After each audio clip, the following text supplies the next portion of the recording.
మీ అల్లాదుర్గం సురేష్ ముద్రాజ్ సంక్షేమ సమితి రాష్ట్ర అధ్యక్షుడిని. ముద్రాజులకు నేను ఒక సూచన చేయదలుచుకున్నా.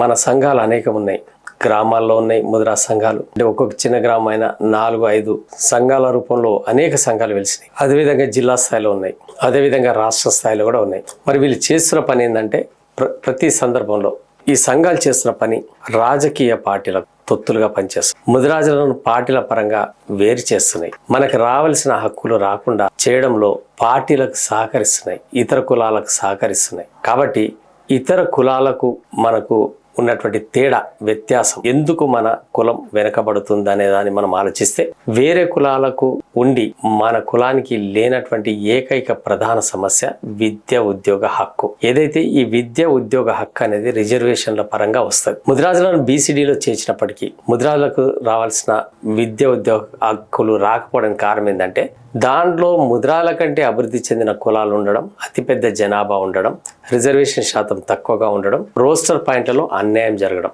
కాబట్టి అందునుంచే మనము గత 1972 నుంచి అంటే దాదాపుగా 53 సంవత్సరాల కాలం పాటు మనకు విద్య ఉద్యోగ అవకాశాలు పొందడంలో మనం విఫలమైనం. కాబట్టి మన అతిపెద్ద సామాజిక వర్గానికి తగినంత ప్రాతినిధ్యం ప్రభుత్వ యంత్రాంగంలో లేకపోవడం, అంటే ప్రభుత్వ కార్యాలయాల్లో మన వాళ్ళు లేకపోవడం చేత మనకు అనేక ఇబ్బందులు ఎదురవుతున్నాయి. పోలీస్ స్టేషన్లలో, పోలీస్ శాఖలో మన వాళ్ళు లేకపోవడం చేత చిన్న చిన్న గ్రామంలో జరిగేటువంటి చిన్న చిన్న గొడవలకు కూడా మనం అనేక ఇబ్బందులు ఎదుర్కోవాల్సిన పరిస్థితి. చిన్న సామాజిక వర్గం తప్పు లేకున్నా కూడా మనమే శిక్షణ అనుభవించిన పరిస్థితి ఈరోజు నెలకొందన్న సంగతి మీరు గుర్తించాలి. ఇటువంటి సమస్యలు తీరాలంటే మనకు రాజశేఖర్ రెడ్డి గారు, గౌరవనీయులు రాజశేఖర్ రెడ్డి గారు 2009లో ఆయన జీవో 15 ద్వారా మనకు ఆ హక్కు కల్పించడం జరిగింది.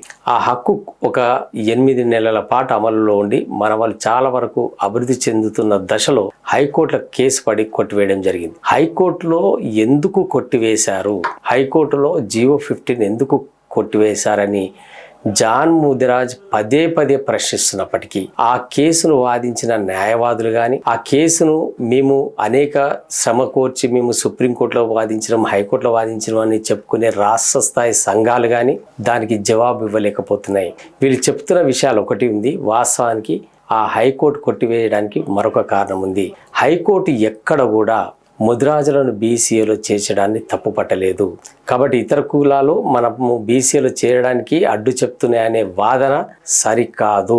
ఒకే ఒక కారణం ఏంటంటే, మన సంఘ నాయకులే, మన రాష్ట్ర స్థాయి సంఘ నాయకులే చెప్పినట్టు జనాభా ఎక్కువగా ఉన్నామని చెప్పి ఆ రోజు బీసీ కమిషన్లో వాదించడం అది మనకు శాపమైంది. ముఖ్యంగా 1,26,00,000 ఉన్నామని చెప్పి ఆనాటి రాష్ట్ర స్థాయి సంఘ నాయకులు అంటే గౌరవనీయులు బండ ప్రకాష్ గారు, నీలరాములు లాంటి మేధావులు బీసీ కమిషన్లో ముద్రాజుల జనాభా 1,26,00,000 ఉందని చెప్పడాన్ని హైకోర్టు సాకుగా చూయించి మన జీవో 15ను ఆపివేసింది, కొట్టివేసింది, స్క్వాష్ చేసింది. అంటే జనాభా అత్యధికంగా ఉన్న జనాభాను వాళ్ళే చెప్తున్నారు కాబట్టి ఆ జనాభాకు అనుగుణంగా రిజర్వేషన్ ఏలో శాతాన్ని సవరించలేదు అనే ఒకే ఒక నెపంతో స్క్వాష్ చేయడం జరిగింది. ఆ అంశాన్ని మనము రాష్ట్ర స్థాయిలో పోరాటం చేస్తే సరిపోయేది, లేదా మరొకసారి సుప్రీంకోర్టులో కేసు వేసినా అక్కడ మనం ఆధారాలు చూపించినా సరిపోయేది. దానిని సుప్రీంకోర్టులో పిటిషన్ రూపంలో వేసి, ఎస్ఎల్పి రూపంలో వేసి 12 సంవత్సరాల కాలయాపన చేయడం జరిగింది. ఎలాంటి ఫలితం లేకుండా,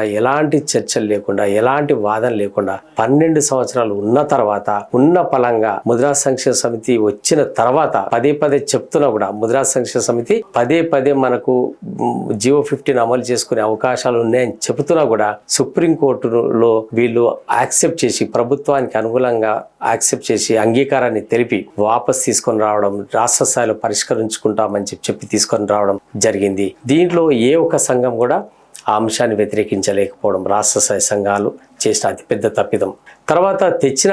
తెచ్చిన తర్వాతనైనా ప్రభుత్వాన్ని కానీ, బీసీ కమిషన్ కానీ నిలవరించిన దాఖలాలు లేవు. ఏదో మొక్కుబడిగా గ్రామీణ స్థాయిలో ఊరేగింపులు, పాదయాత్రలు, సైకిల్ ర్యాలీలు, బైక్ ర్యాలీలు అంటే చేయడం ఇలాంటివి జరిగింది. కానీ అప్పుడప్పుడు సోషల్ మీడియా వేదికగా మాట్లాడడం తప్పించి కానీ గట్టి ప్రయత్నాలు ఏవి కూడా రాష్ట్ర స్థాయి సంఘాలు అనేటివి చేయలేవు. మన రాష్ట్ర స్థాయి ముదిరాజ్ నాయకులు ఎవరైతున్నారో వాళ్ళందరూ కూడా దీంట్లో పూర్తిగా విఫలమైనారని చెప్పవచ్చు. వీళ్ళకు ఏ విధమైన హక్కులు ఉన్నాయి, ముదిరాజుల యొక్క ఈ విద్యా ఉద్యోగ హక్కును వీళ్ళు నిలువరించే ప్రయత్నమే చేస్తున్నారు. వాళ్ళకు డబ్బు అత్యధిక ఉంది. ఆ డబ్బు ఆసరగా చేసుకొని ముదిరాజు జాతిని పార్టీల పరంగా చీలుస్తున్నారన్న సంగతిని ముదిరాజులు గమనించాలి. ఇప్పుడు మనం కలిసికట్టుగా కనుక పోరాటం చేస్తే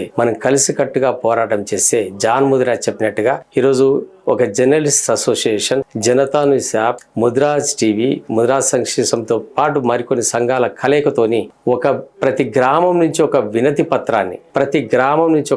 పత్రాన్ని గౌరవనీయులు శ్రీ యనుమల రేవంత్ రెడ్డి ముఖ్యమంత్రి గారికి మనము పంపించినట్టయితే గ్రామీణ స్థాయి నుంచి రిప్రజెంటేషన్ పోతుంది. అప్పుడు వాళ్ళకు కాస్త చెల్లం కలుగుతుంది. ఎందుకంటే ఈ సంఘాలకు అతీతంగా మన హక్కును మనమే సాధించుకోవాల్సిన అవసరం ఏర్పడింది. ఎందుకంటే ఇప్పుడు వీళ్ళకు ఒక ప్రెస్టేజ్ అంశం అయిపోయింది. బీసీ అనేది ఒక ప్రెస్టేజ్ అంశం. నేను తెచ్చినా అని చెప్పుకోవడానికి ప్రయత్నం చేస్తున్నారు. కానీ నిజమైన బీసీ సాధన కొరకు ఈ సంఘాలు ఏవి కూడా పనిచేయట్లేవు అన్న సంగతి రాష్ట్ర ముదిరాజులు గమనించాలి. కాబట్టి ఈ నాయకుల మీద మనం డిపెండ్ కాకుండా, ఈ నాయకులను మనం ప్రాధేయపడకుండా మన హక్కును మనం సాధించుకునే ప్రయత్నంలో భాగమే జాన్ ముదిరాజ్ చేపట్టినటువంటి సోషల్ మీడియా విప్లవమే.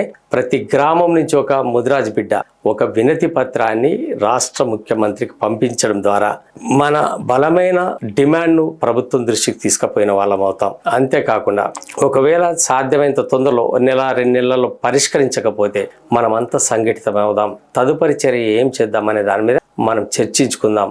మన హక్కును మనమే సాధించుకుందాం. ఈ విషయాన్ని మీరు గమనించాలి. తర్వాత నేను మరొక విషయం, ఇప్పుడు 121 మున్సిపాలిటీలకు ఎలక్షన్స్ రాబోతున్నాయి. కాబట్టి ఈ 121 మున్సిపాలిటీల లోపల కార్పొరేట్లు కావచ్చు, కౌన్సిలర్స్ కావచ్చు, తర్వాత మేయర్లను కావచ్చు, ముదిరాజుల శ్రేయస్సును కాంక్షించే ముదిరాజు నాయకులకు మాత్రమే మీరు పట్టం కట్టండి. ముదిరాజు వ్యతిరేకులకు ఎక్కడ కూడా మీరు సహకరించకండి దయచేసి. ఇది మా రిక్వెస్ట్. ఎందుకంటే ముదిరాజులను రాజకీయాల పరంగా అణిచివేస్తున్నారు, చీలుస్తున్నారు, మనల్ని పూర్తిగా భూస్థాపితం చేస్తున్నారు అన్న సంగతి మీరు గుర్తించాలని చెప్పి కోరుకుంటూ, ఖచ్చితంగా ఇవి జాన్ ముదిరాజ్ చేపట్టబోయే ఈ గ్రామీణ స్థాయి విప్లవం, సోషల్ మీడియా విప్లవానికి సహకరించి యనుమల రేవంత్ రెడ్డి గారికి విజ్ఞాపన పత్రాలు పంపించడంలో తోడ్పడాలని చెప్పి కోరుతున్నాను. ధన్యవాదాలు.